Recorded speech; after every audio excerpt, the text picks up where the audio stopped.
నీచాతి నీచంగా కొట్టించడం, తిట్టించడం, లంజా రావే జుట్టు మెలితిప్పి ఖండించడం పోలీసుల చేత చేయించిన మహానుభావుడు చంద్రబాబు నాయుడు గారండి. ఈరోజు ఇదే పరిస్థితి రాంబాబు గారు జరిగింది. నేను ముఖ్యమంత్రి గారిని ఒకటి కోరుకుంటున్నాను, అయ్యా ఈరోజు కాకపోతే రేపైనా మాకు జరిగిన అవమానం లాంటిది మీ మేడం గారికి, మీకు, మీ కోడల గారికి, మీ అబ్బాయి గారికి జరిగితే మీ ఫీలింగ్స్ ఎలా ఉంటాయో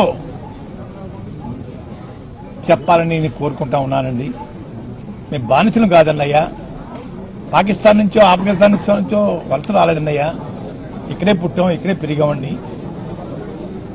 కానీ నీచాతి నీచంగా మమ్మల్ని చూడటం, బాధించడం బాధగా ఉందని ముఖ్యమంత్రి గారు. రెండోది, తిరుపతి లడ్డు విషయంలో అబద్దాల మీద అబద్దాలు రోజు వల్లించడం సమాజం నవ్వుకుంటుందండి. భక్తుల యొక్క మనోభావాలు దెబ్బతింటున్నాయండి. గుడికి వెళ్ళకూడదు, గుడిలో పెట్టే ప్రసాదం తినకూడదని అభిప్రాయం మీ మాట బట్టి వారికి కలుగుతుందండి. ఎప్పటికైనా మించిపోయింది లేదు. ఆపేయండి మీ అబద్దాలని, ఇంకా ఆపేసేసి గౌరవంగా క్షమాపణ చెప్తే బాగుంటుందని అనిపిస్తా ఉందండి. క్షమాపణ లేపాలని పర్వాలేదు, ఇక్కడితో ముగిస్తే మంచిదని కూడా అనుకుంటా ఉన్నానండి.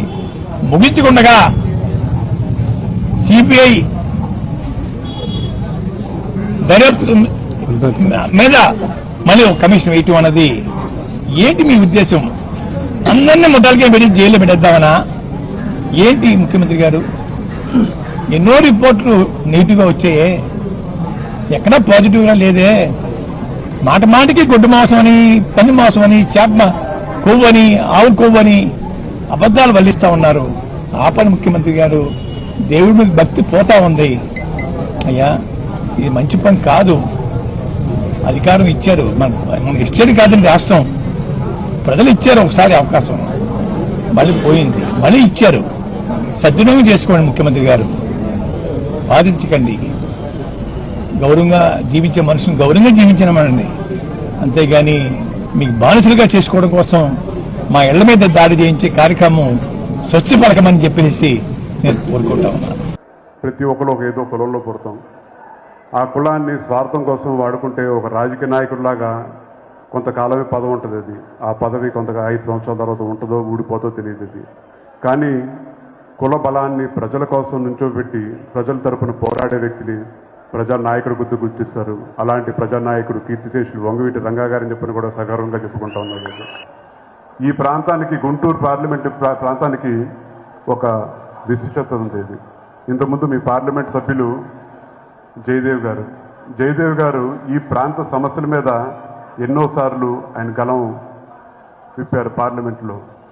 అలాగే ఒక మంచి నాయకుడు, ఒక మంచి మనిషి కింద మన ముందుకు వస్తున్న చంద్రశేఖర్ గారిని ఆయన వ్యక్తిగతంగా స్వార్థం చూసుకోవాల్సిన వాళ్ళ అవసరం ఏమీ లేదు. ఈ ప్రాంత సమస్యలు ఎప్పటి నుంచో ఉన్నాయి.